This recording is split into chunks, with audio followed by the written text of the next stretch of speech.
Good morning, dear students. Again on the meeting pool. Now we are on page number 3. और पिछले दो videos में या जो प्रीवियस वीडियो था उसमें हमने देखा था कि किस प्रकार से ये तीन फ्रेंड्स, जो हमारा नरेटर है, जो स्टोरी हमें सुना रहा है, एक्सपीरियंसेस को रिकॉल कर रहा है, वो तो है रुष्टि और दो उसके फ्रेंड्स अनिल एंड सोमी। तो उन लोगों ने किस प्रकार से पहले तो मछली पकड़ने के लिए कई प्रकार से प्रयास किए, फिश लाइनर से करने की कोशिश की, बेडशीट बिछा करके उनको कराने की कोशिश की, और लास्ट में अनिल, जो कि इन तीनों बच्चों में से मोस्ट एडवेंचरस प्रतीत होता है, he seems to be the most adventurous of these three friends. Okay,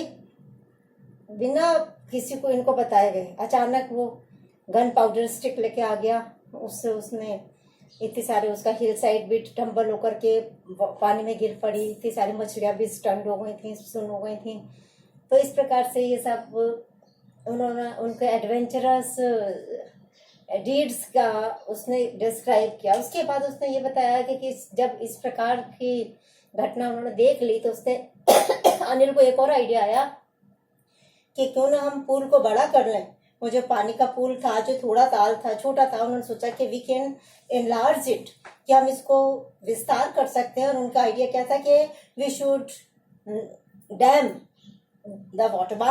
बांध लें इस पानी को। बांध मतलब कि बहुत सारी मिट्टी या कोई पत्थर वगैरह लगा करके एक रास्ते से वो उनको पानी को रोक ले तो बड़ा हो जाएगा। पानी बड़ा भी हो गया, लेकिन जैसा कि हमारा रुष्टि ने हमें बताया था, नरेटर ने, कि उन लोगों ने जो टाइम चयन किया वो गलत कर लिया था। बिकॉज कौन सा टाइम सुना था उन्होंने? मॉनसून वाला। Monsoon, they had selected monsoon season in which rains come and rivers also flow with great current, great flow, rushing water comes. तो बहुत तेजी से बहता हुआ पानी आता है, और एक बार इतनी तेजी से पानी आया कि उसने उनके डैम को भी तोड़ दिया। और किस प्रकार से वो उनके कपड़े जो रखे थे उन्होंने वो भी बह गए थे। उसके आगे हम चल रहे थे, उनका फिर हमने पहले तो वेट किया कि किस डार्क हो जाए, उसके बाद हम घर जाएंगे अंधेरे में, जिससे कि किसी को दिखेंगे नहीं। लेकिन उन्होंने बताया था कि सोमी जो था ही वॉज स्पॉटेड। लास्ट में जब हमने किया था वो ये किया था कि जो सोमी था वो पहचान में आ गया, या वो दिखाई दे गया लोगों को नियर लैंप पोस्ट, क्योंकि लैंप की तो लाइट हो रही होती है, और उस लाइट में वो बच्चा दिखा। लेकिन उसने फिर अपना इंटेलेक्ट यूज किया, उसने अपना दिमाग यूज किया, और उसने क्या किया, जब लोग उसे देखने लगे तो ही simulated the stance of a naked fakir and began calling for alms, and finally slipped in through the back door of his house without being recognized. He simulated मतलब होता है नकल करना। उसने नकल करनी चालू कर दी, एक्टिंग, जैसे अपन कहते हैं कि उसकी तरह के मानो वो भिखारी हो। तो ही सिमुलेटेड, नकल कर, the stage example of naked फकीर। नेकेड मतलब नग्न, और फकीर साधु बाबा। तो जिस प्रकार से दिगंबर बाबा होते हैं, नेकेड बाबा होते हैं, साधु होते हैं, उसी की उसने नकल करनी शुरू कर दी। एंड बिगेन मतलब लगा, कॉलिंग फॉर मतलब मांगने लग गया, आर्म्स मतलब भिक्षा मांगने की एक्टिंग करने लग गया। तो लोग, जिससे कि कोई उसको पहचाने नहीं और ये सोचे कि ये तो कोई मांगने वाला है, तो भिक्षा मांगने लग गया। एंड फाइनली स्लिप्ड, और आखिर में जैसे रास्ता मिला उसको, स्लिप्ड इन मतलब कि वो स्लिप मतलब ऐसे फिसलना होता है, मतलब चुपके से एक तरफ हो गया, आगे बढ़ गया, स्लिप हो गया, मतलब कि तेजी से फर्राटे से वो गली में चला गया। कहाँ गया? Through the back door of his house. फिर वो भी घर के आगे से तो कोई भी देख लेता, इसलिए जो पिछवाड़े वाला गेट होता है, बैक डोर, जो घर के पीछे का दरवाजा होता है और मकान का, उसमें से वो घुसा विदाउट बीइंग रिकॉग्नाइज्ड यानी कि पहचाने बिना। तो बिना किसी की पहचान में आए इस प्रकार से पीछे के दरवाजे से अपने मकान में प्रवेश कर गया। तो इस प्रकार से यहाँ तक हमने उन बच्चों की सेकंड एक्टिविटी करी है। पहली करी थी उनकी मछली पकड़ने की एक्टिविटी, और दूसरी हमने की उनके द्वारा पूल को इनलार्ज करने की गतिविधि कि उसका क्या क्या परिणाम हो। अब जो अदर एक्टिविटीज बचपन में इन्होंने की थी और जो ये याद कर रहा है, रिकॉल कर रहा है, उसमें अब आगे चलते हैं कि the other activities at the pool included wrestling and buffalo rides. Other activities होती है गतिविधियां। अदर मतलब कि अन्य गतिविधियां एट द पूल, इस पूल पर, ताल पर। उसने शुरू में कहा था कि पूल ही था जो कि हम लोगों को इतना अधिक क्लोज लेके आया। अब पहले तो डिस्कवरी भी अपन ने पढ़ ली थी कि रुस्टी ने इस पूल की डिस्कवरी की थी, और फिर पूल उसने कहा था कि it was the pool which brought us closure than anything else. अन्य किसी चीज की अपेक्षा ये पूल ही था जो हमको निकट लेके आया, क्योंकि इस पूल पे के ही चारों तरफ पूल के पानी पर ही उनके सारे एडवेंचर्स किए जाते थे। तो other activities at the pool included मतलब होता है इसमें शामिल थे, एक तो रेसलिंग, ये लोग कुश्ती लड़ा करते थे, एंड बफेलो राइड्स। बफेलो होती है भैंस, और राइड मतलब होता है सवारी थे, क्या भैंस पर चढ़ जाया करते थे, भैंस के सवारी करते थे।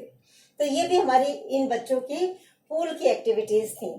We wrestled on a strip of sand that came down to the edge of the water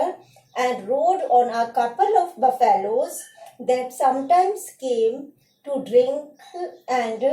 wallow in the more muddy pads of the stream.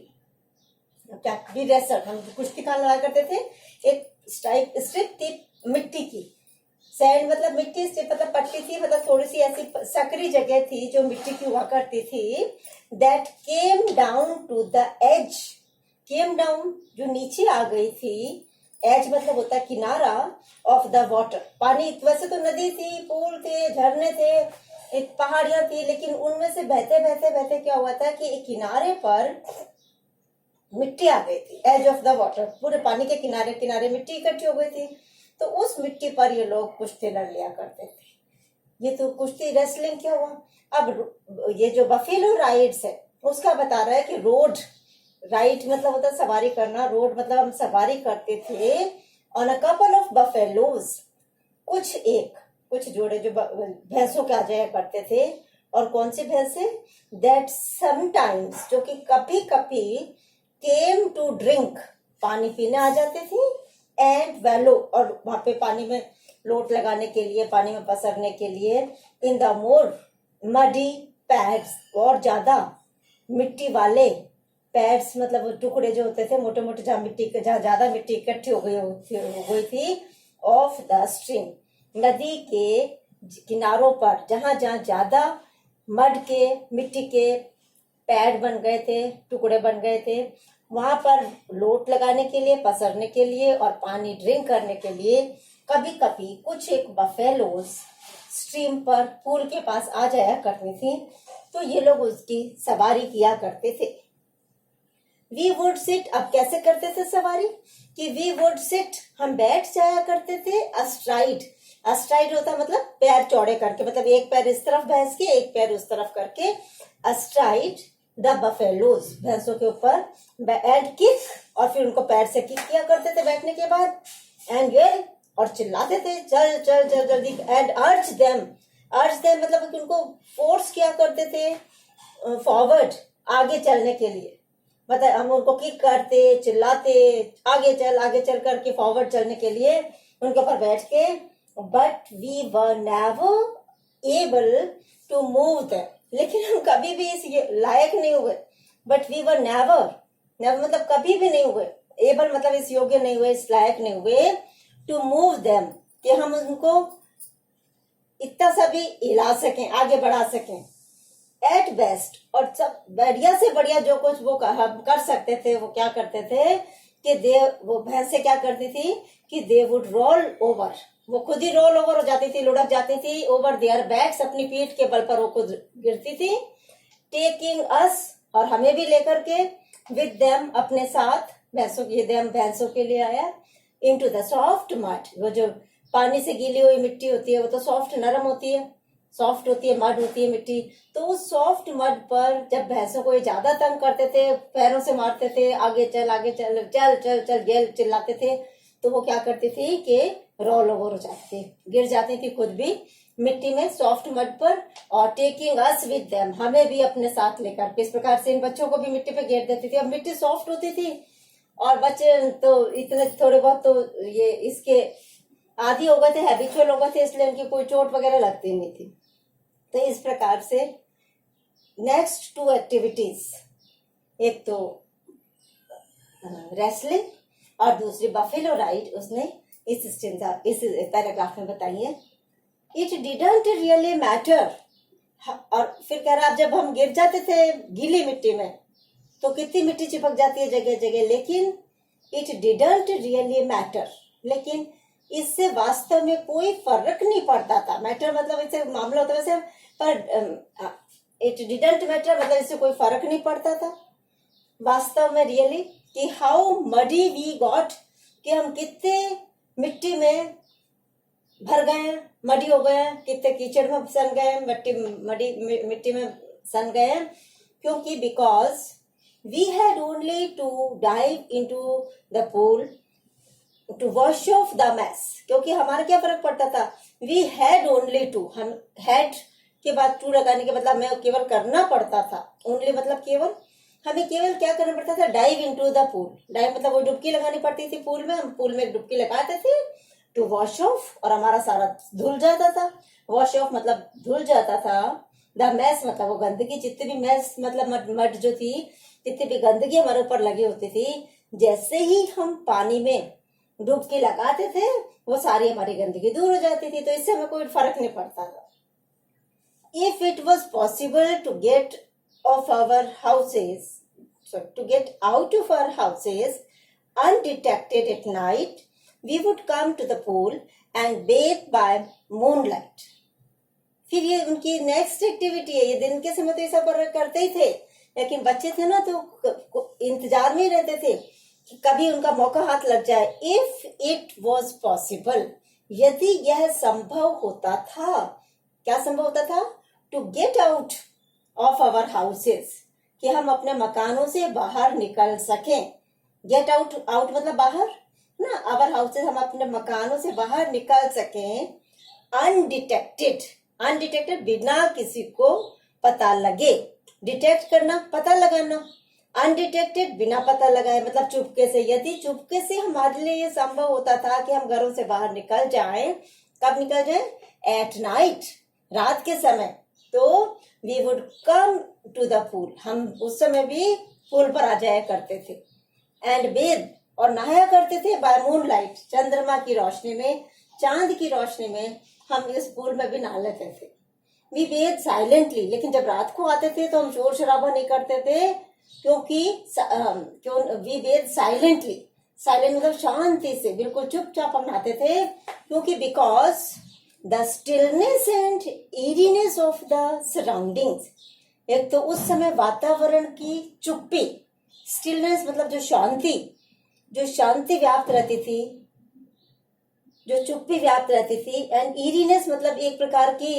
रहस्यमय, सुपरनेचुरल मतलब कि रात में भूत भी आ जाए, बच्चे डर भी जाए, इसी प्रकार की किसी भी भूतों से संबंधित या सुपरनेचुरल एलिमेंट से संबंधित जो रहस्यमय समय रखता था उनको, ईरीनेस भूतों से रिलेटेड और रहस्यमय के लिए आता है, ईरीनेस ऑफ द सराउंडिंग्स, सराउंडिंग मतलब वातावरण की चुप्पी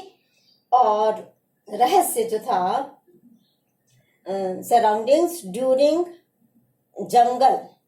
नहीं सॉरी, सराउंडिंग जंगल, आसपास में व्याप्त, जंगल मतलब फॉरेस्ट, वही वन में, जंगल में फैले हुए में चारों तरफ जो शांति छाई रहती थी और जो रहस्य व्याप्त रहता था, सीम्ड टू डिस्करेज, और ये ऐसा प्रतीत होता था कि वो उनको